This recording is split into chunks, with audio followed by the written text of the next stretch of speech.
পশু কোথায় জবাহ করবেন?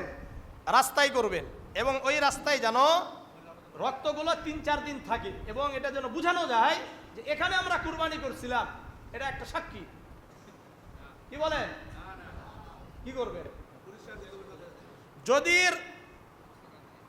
মাঠ থাকে তাহলে মাঠে গিয়ে কুরবানি করা, মানে কুরবানির পশু জবাহ করা, এটা উত্তম।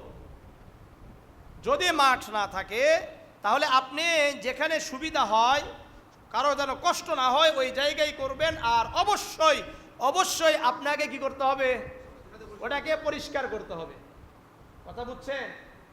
এখন আপনি কি, মান আযা মুসলিমান ফাকাদ আযানি ওয়া মান আযানি ফাকাদ আযাল্লাহ।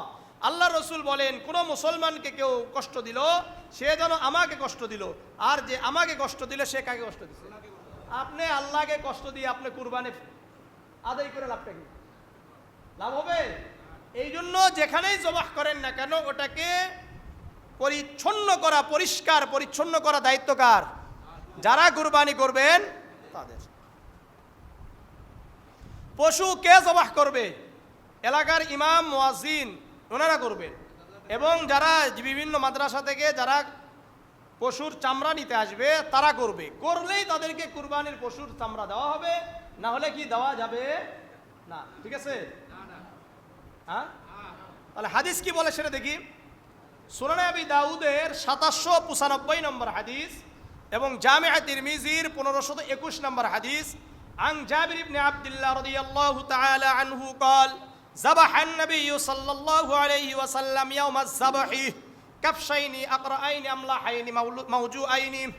আল্লাহর রাসূল ইয়ামুন নাহারের দিন, কুরবানির দিনে দুটি দুম্বা শিংযুক্ত, ধূসরযুক্ত, খাসিকৃত এরকম দুটি জুম্বাকে কেবলামুখী করতেন। কোন দিকে বলেন? কেবলামুখী করতেন। এরপরে বলতেন, ইন্নী ওয়াজ্জাহাতু ওয়াজহিয়া লিল্লাযী ফাতারাস সামাওয়াতি ওয়াল আরদা হানিফান ওয়া মা আনা মিনাল মুশরিকিন ইন্না সলাতি ওয়া নুসুকি ওয়া মাহইয়ায়া ওয়া মামাতি লিল্লাহি রাব্বিল আলামিন লা শারীকা লাহু ওয়া বিযালিকা উমিরতু ওয়া আনা মিনাল মুসলিমিন আল্লাহুম্মা মিনকা ওয়া লাকা বিসমিল্লাহি আল্লাহু আকবার। এটাকে বলছেন, রাসূল বলছেন, পরেই জবাহ করছেন। এখন আপনারা বলবেন যে হুজুর এত বড় বলার তো আমরা পারবো না। সবাই পারবেন? পারবেন না। তাহলে তাদের জন্য ওই জামিআ তিরমিজির 1521 নম্বর হাদিস, এখানে শুধুমাত্র রাসূলুল্লাহ বলছেন বিসমিল্লাহি আল্লাহু আকবার। এটা কারা কারা পারেন না? হাত উঠান তো দেখি। কারা কারা পারেন বিসমিল্লাহি আল্লাহু আকবার? পারেন তো নাকি? তাহলে রাসূলুল্লাহ নিজে কুরবানির পশু জবাহ করেছেন। এখন আপনারা নিজেরা করবেন না ইমাম সাহেবরা করবেন? কারা কারা নিজেরা করবেন? সবাই হাত উঠাই না, হাত উঠান, সবাই হাত উঠান যে ইনশাআল্লাহ আমরা কুরবানির পশু জবাহ। হ্যাঁ, সবার নিজেরটা নিজে করবেন, মনে থাকবে তো ইনশাআল্লাহ। নিজেরটা কি করবেন? নিজে করবেন। এরপরে আরেকটা কাজ করেন আপনারা, পশু যখন জবাহ করবেন বিশাল একটা লিস্ট করে নেবেন। এই লিস্টটা পড়বেন, উমুকের ছেলে উমুকের পক্ষ থেকে নামে কি হচ্ছে? কুরবানি হচ্ছে, এরকম লিখবেন না?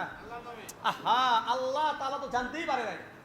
আপনি যতক্ষণ পর্যন্ত লিস্ট করবেন না ততক্ষণ পর্যন্ত আল্লাহ জানতেই পারবে না যে আপনি কি করতেছেন, কুরবানি করতেছেন।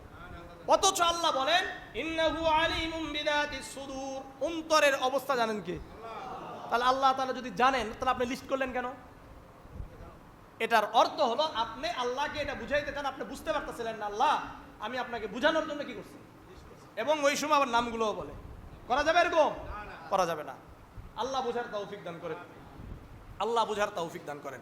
তাহলে কুরবানির পশু জবাহ করবো আমরা ইনশাআল্লাহ, নিজেরা নিজেরা করবো তো ইনশাআল্লাহ। আল্লাহ বুঝার তৌফিক দান করেন। আল্লাহ বিসমিল্লাহি আল্লাহ, আবার বলেন আল্লাহু আকবার, বিসমিল্লাহি আল্লাহু আকবার। শেষ।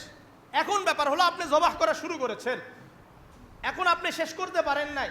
আমাদের অনেক কসাই ভাইয়েরা কি করেন, জবাহ করেন এসে পরে, তাহলে তাকেও বিসমিল্লাহি আল্লাহু আকবার বলতে হবে কিন্তু। অর্থাৎ রক কয়টা? 4টা।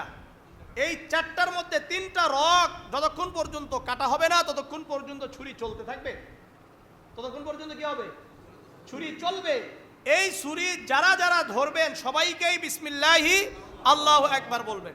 বুঝা আসছে? এই জন্য জবাহের শুরু থেকে জবাহের শেষ পর্যন্ত ওইখানে যারা থাকবেন সবাই বিসমিল্লাহি আল্লাহু আকবার, বিসমিল্লাহি আল্লাহ